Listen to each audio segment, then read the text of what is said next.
Assalamualaikum warahmatullahi wabarakatuh. Alhamdulillahi rabbil alamin. Wassalatu wassalamu ala asrafil anbiya wal mursalin wa ala alihi wa sahbihi ajma'in. Rabbi srahli sadri wa yassirli amri wa hlul uqdatam min lisani yafqahu qawli, amma ba'd. Yang terhormat Kepala Madrasah Aliyah Nahdlatul Ulama Putri Pondok Buntut Pesantren, Bapak Kiai Haji Aris Ni'matullah. Yang saya hormati para Dewan Pembina dan Dewan Guru Madrasah Aliyah Nahdlatul Ulama Putri Pondok Buntut Pesantren Cirebon. Anak-anakku sekalian yang saya cintai. Perkenalkan, nama saya Yeni Ainul Widad, SPDI. Baik, kita akan membahas tentang karakter moderasi beragama. Moderasi beragama adalah cara pandang kita terhadap pengamalan dan bagaimana kita menjalankan ajaran agama tidak secara ekstrim atau biasa kita kenal, yaitu dengan cara pandang moderat. Moderat itu artinya tidak berlebihan atau juga tidak kekurangan. Dan cara pandang kita terhadap pengamalan dan pengajaran terhadap pemahaman agama tidak secara ekstrim kiri maupun ekstrim kanan, tidak secara radikal, tidak secara dengan kekerasan. Maka itu yang biasa kita kenal dengan cara pandang dengan cara moderat. Moderasi beragama atau cara pandang moderat sebagai warga negara yang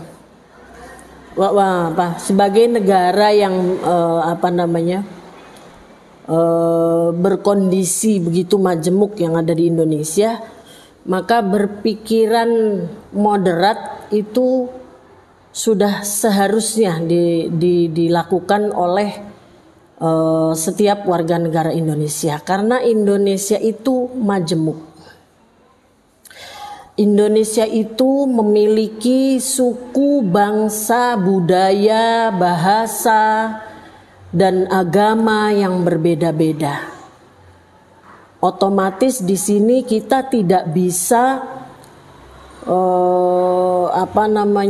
tidak bisa memandang salah satu agama saja atau salah satu suku dan budaya saja. Tapi bagaimana Indonesia bisa melindungi semua warga negaranya, entah itu dari agama Islam, entah itu dari Kristen, entah itu dari Buddha, dan lain-lain. Begitu juga bukan hanya dari satu suku saja, tapi semua suku yang ada di Indonesia, semua adat budaya yang ada di Indonesia, dan semua agama yang diakui yang ada di Indonesia. Seharusnya kita sudah bisa menjunjung tinggi toleransi. Toleransi di sini bukan hanya dengan umat Muslim, tapi juga dengan umat beragama yang ada di Indonesia. Bukan hanya dengan satu suku, tapi semua suku dan adat budaya bahasa yang ada di Indonesia. Maka di sini penting adanya toleransi antar umat beragama. Hubungan antar agama yang ada di Indonesia selama ini masih belum semuanya atau seluruhnya memakai cara pandang dengan pandangan kita yang berimbang atau cara pandang secara moderat. Karena masih banyak dari masyarakat kita yang mudah sekali terprovokasi. Mudah terprovokasi dengan berita-berita hoax, apalagi kemajuan teknologi saat ini, bagaimana mereka bisa men-share dan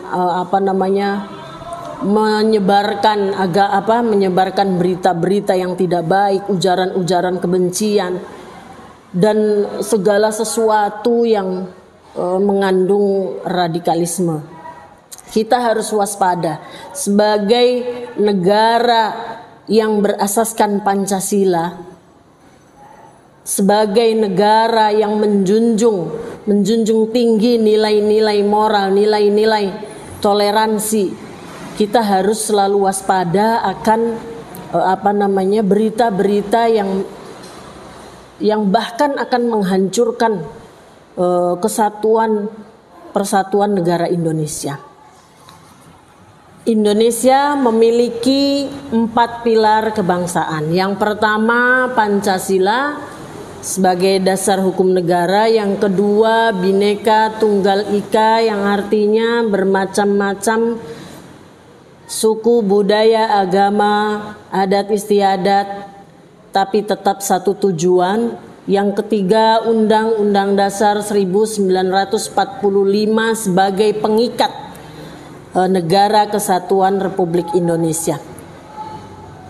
Keempat pilar inilah yang bisa menyatukan warga negara di seluruh negara kita yang tercinta, yaitu Republik Indonesia. Tidak akan terbayangkan ketika Indonesia tidak memiliki 4 pilar ini, karena 4 pilar ini sangat penting di dalam mengikat semua keberbedaan di Indonesia. Bermacam-macamnya warga negara, bermacam-macamnya suku, budaya, agama, bahasa, ini yang mengikat 4 pilar. Itu tidak boleh kita lupakan karena ini prinsip. Ketika Indonesia tidak memiliki 4 pengikat ini, mungkin Indonesia tidak akan bertahan sampai sebesar ini. Hebatnya masyarakat kita adalah semua warga negaranya semua berpegang teguh pada 4 pilar ini.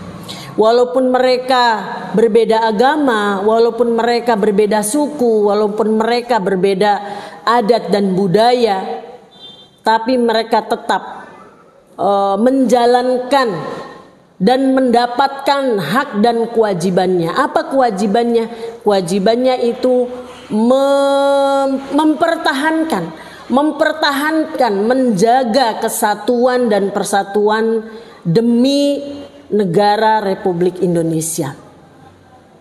Apalagi kita sebagai generasi Nahdlatul Ulama harus bisa meneruskan perjuangan para ulama dan para masyayikh kita. Bagaimana beliau-beliau ikut serta dalam memperjuangkan kemerdekaan Indonesia. Ini sebagai tanda dan ini sebagai bukti bahwa para ulama, para masyayikh kita menjunjung tinggi, mencintai negara. Hubbul waton minal iman. Ini benar-benar beliau-beliau terapkan dan beliau-beliau memberikan teladan kepada kita. Maka kita sebagai generasi penerus bangsa, sebagai generasi Nahdlatul Ulama, kita semua harus bisa menjalankan atau meneruskan perjuangan cita-cita beliau-beliau demi kelangsungan, demi kejayaan, demi kebesaran Negara Kesatuan Republik Indonesia. Jangan menjadi generasi yang kalengan, jangan menjadi generasi yang lemah, tapi jadilah generasi yang hebat, generasi yang mampu berkompetitif, punya jiwa kompetitif, juga harus memiliki atau berjiwa sebagai generasi negara, generasi Nahdlatul Ulama, harus memiliki tanggung jawab yang besar dimanapun kalian ditempatkan, dan kalian juga harus memiliki jiwa atau berjiwa sosial yang tinggi, berjiwa sosial yang tinggi yang berkaitan dengan toleransi. Karena di NU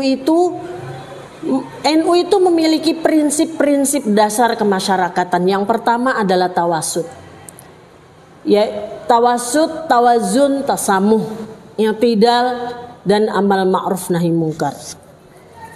Amar ma'ruf nahi mungkar. Tasamuh di sini yang artinya toleransi. Artinya para ulama, para masyayikh kita di dalam prinsip-prinsip kemasyarakatan di Nahdlatul Ulama itu sudah diajarkan oleh beliau-beliau. Kita tinggal meneruskan bagaimana kita menjunjung tinggi nilai-nilai kemanusiaan. Ketika kalian memiliki memiliki keinginan untuk membantu, jangan pernah memandang mereka dari mana asalnya, apa agamanya, apa sukunya, dan apa bahasanya. Jangan pernah memandang atau memilah-milah. Kalau kita memiliki keinginan untuk membantu, jangan pernah memandang itu, tapi pandanglah mereka sebagai sama-sama makhluk ciptaan Allah.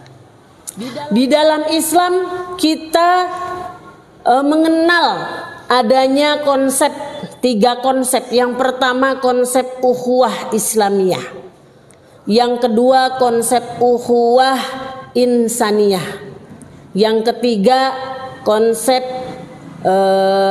ukhuwah watoniyah. Apa itu ukhuwah Islamiyah? Ukhuwah Islamiyah adalah tali persaudaraan antar agama. Yang kedua ukhuwah insaniyah. Ukhuwah insaniyah di sini tali persaudaraan antar manusia. Ini mencakup luas karena insaniyah berarti antar manusia. Antar manusia itu bukan hanya yang berada di dalam negara Indonesia, tapi juga negara manapun yang ada di dunia. Yang ketiga ukhuwah watoniyah. Ukhuwah watoniyah ini artinya tali persaudaraan antar warga negara. Ini juga yang menjadi dasar-dasar prinsip perekatan, persatuan, dan pemersatu warga negara Indonesia. Ya, dalam Islam kita kenal ada 3 konsep, yaitu yang pertama konsep ukhuwah Islamiyah. Ukhuwah Islamiyah mengandung arti persaudaraan yang bersifat keislaman atau persaudaraan antar sesama pemeluk Islam. Konsep ini mengajarkan bahwa setiap muslim merupakan saudara bagi muslim lainnya. Yang kedua ukhuwah watoniyah. Ukhuwah watoniyah, waton itu artinya tanah air, tempat kelahiran, tanah tumpah darah. Sehingga ukhuwah watoniyah yakni saudara dalam arti sebangsa dan setanah air, walaupun tidak seagama dan tidak satu suku. Yang ketiga ukhuwah insaniyah. Ukhuwah insaniyah, insan itu berarti manusia. Maka ukhuwah insaniyah merupakan persaudaraan yang cakupannya lebih luas, yaitu antar sesama umat manusia yang ada di seluruh dunia. Ini juga, ketiga konsep ini juga yang merekatkan kita sebagai sesama warga negara Indonesia. Di dalam konsep dasar kemasyarakatan Nahdlatul Ulama, kita kenal adanya tawasud, tawazun, tasamuh, i'tidal, dan amar ma'ruf nahi mungkar. Tawasud itu artinya seimbang. Tawazun itu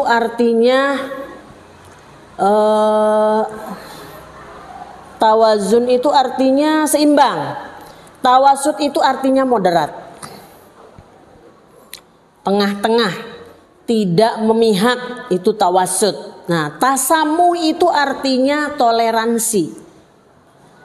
Dan amar ma'ruf nahi mungkar ini maksudnya memiliki kepekaan untuk mendorong berbuat baik dan memberikan manfaat bagi sesamanya. NU juga berpegang teguh pada 4 prinsip dasar ini karena sesuai dengan kondisi yang ada di negara kita, yaitu negara Republik Indonesia, yang sudah semestinya perbedaan itu niscaya. Indonesia memang diciptakan berbeda-beda, tapi bagaimana kita bisa menyatukan di antara perbedaan yang ada, saling menghormati, saling menghargai, saling mengasihi, dan saling tolong menolong. Itu prinsip dari prinsip dasar kemasyarakatan dari Nahdlatul Ulama. Kaitannya dengan moderasi beragama adalah dengan prinsip tadi, itu benar-benar seperti seperti satu kesatuan, tidak bisa dipisahkan. Moderasi beragama pun punya cara pandang yang sama, yaitu cara pandang yang moderat di dalam melaksanakan atau mengamalkan dalam beragama atau mengamalkan agama. Semua agama semua agama tidak mengajarkan kekerasan.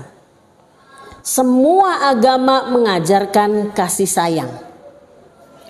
Maka disinilah perlunya adanya sikap moderat kita, sikap toleransi kita dengan menjunjung nilai-nilai kemanusiaan yang benar-benar harus diterapkan oleh kita semua. Menjadi moderat itu bukan berarti menjadi lemah dalam beragama. Menjadi moderat itu juga bukan berarti cenderung terbuka dan mengarah kepada kebebasan. Keliru jika ada orang yang berpikiran seperti itu, beranggapan bahwa seseorang yang bersikap moderat itu dalam beragama, moderat dalam beragama berarti tidak memiliki militansi, tidak serius atau tidak sungguh-sungguh dalam mengamalkan ajaran agamanya. Keliru jika ada pemikiran yang seperti itu. Oleh karenanya penting sekali keberagamaan yang moderat bagi kita umat beragama, serta menyebarluaskan gerakan ini. Jadi kita harus mensosialisasikan gerakan berpikiran atau berpandangan atau cara pandang moderat untuk masyarakat kita. Jangan biarkan Indonesia menjadi bumi yang penuh dengan permusuhan. Jangan jadikan Indonesia menjadi bumi yang penuh akan kebencian, pertikaian, apalagi sampai merusak kerukunan setiap warga negara yang ada di Indonesia. Kerukunan itu baik dalam umat beragama maupun antar umat beragama. Dan itu semua adalah modal dasar bangsa ini, modal dasar untuk bangsa ini untuk menjadi kondusif dan lebih maju. Itu saja dari saya, mudah-mudahan bermanfaat, dan apabila ada kesalahan kalimat atau bahasa, saya mohon maaf. Wallahul muwafiq ila aqwamit thoriq. Wassalamualaikum warahmatullahi wabarakatuh.